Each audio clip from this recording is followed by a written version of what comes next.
السلام عليكم ورحمة الله وبركاته. النهاردة ان شاء الله جايلكم في فيديو جديد. متنسونيش في اللايك والاشتراك في القناة عشان يوصلكوا اي فيديو انا بنزله.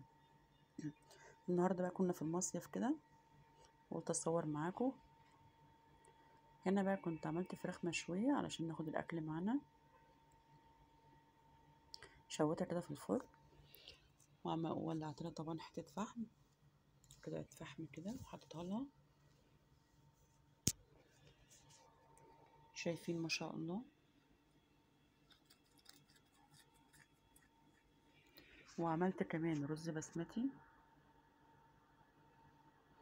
جميل برضو جدا. لو عايزين طريقة الفراخ المشوية قولي في الكومنتات وانا اقول لكم عملتها ازاي. جبت بقى هنا اطباق علشان طبعا ناخدها معانا المصيف. حطيت بقى فيها الرز كده،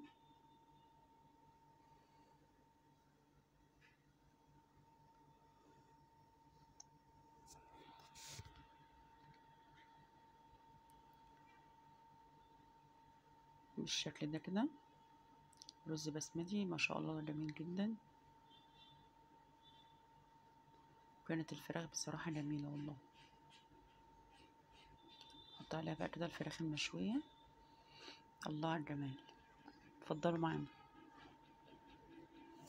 ونقفل بقى الطبق بالشكل ده كده.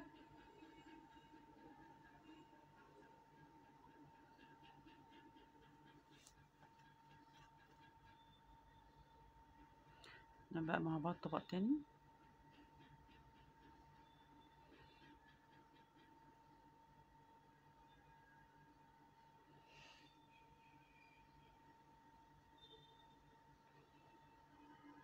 نحط برضو بالشكل ده كده والفراخ عليه ونقفل.